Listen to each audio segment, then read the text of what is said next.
प्रधानमंत्री नरेंद्र मोदी सिडनी पहुंच चुके हैं। दोपहर 1 बजे उनका भाषण होगा और सभी की निगाहें उस भाषण पर टिकी हुई हैं। भारतीय समुदाय को संबोधित करेंगे। लेकिन नरेंद्र मोदी ने G20 में जिस तरह से काले धन का मुद्दा उठाया और घोषणा पत्र में G20 के उसे शामिल किया गया, ये एक बहुत बड़ी सफलता न सिर्फ नरेंद्र मोदी की बल्कि भारत की मानी जा रही है। हमारे साथ केसी सिंह साहब मिनिस्ट्री ऑफ एक्सटर्नल अफेयर्स के फॉर्मर सेक्रेटरी बने हुए हैं। बहुत धन्यवाद सिंह साहब। जो हमारे राजनयिक संबंध हैं सर ऑस्ट्रेलिया के साथ, हम कॉमनवेल्थ और यूनाइटेड नेशंस के दोनों सदस्य भी हैं, ऑस्ट्रेलिया और भारत।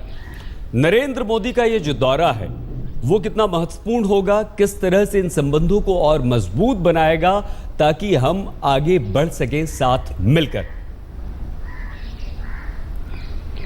देखिए, जो लिबरल पार्टी की जो सरकार है, ये जब पिछली बार आई थी, बीच में एक लेबर की सरकार आई, तो उनके उस टाइम 2007-8 में हिंदुस्तान एक मीटिंग हुई थी जिसमें हिंदुस्तान, ऑस्ट्रेलिया, चीन और अमेरिका और जापान, क्वाड्रिलेटरल डायलॉग इसको कहते हैं, वो मीटिंग एडिशनल सेक्रेटरी लेवल पे हुई थी। तो वो सरकार ये चाह रही थी कि चीन को बैलेंस करने के लिए हिंदुस्तान के साथ रिश्ते बढ़ाने चाहिए। लेकिन उसके बाद लेबर की सरकार आ गई, केविन रड प्राइम मिनिस्टर बन गए, तो थोड़ा सा वो पीछे हटे। लेकिन ये लिबरल सरकार, दोबारा लिबरल पार्टी की सरकार आने के साथ हमने देखा है कि वो एकदम फिर से हिंदुस्तान को एक स्ट्रेटेजिक नजरिए से देख रहे हैं। सिर्फ ये नहीं कि एक देश है जिसको हम कोला बेचेंगे या सोना बेचेंगे या वुल बेचेंगे, लेकिन हिंदुस्तान का एक औहदा है एशिया पैसिफिक में इसको स्टेबिलिटी लाने का।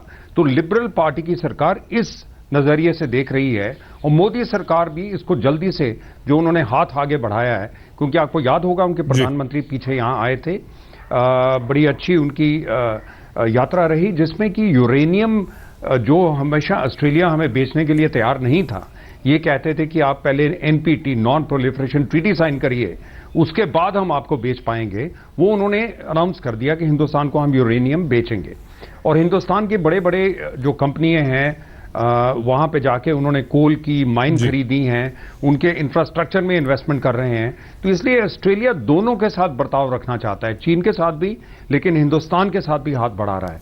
तो इस बढ़ते हाथ को आप कैसे पकड़ेंगे और कैसे इसको आगे बढ़ाएंगे, ये प्रधानमंत्री का उनकी सोच है और वो उनकी कोशिश है।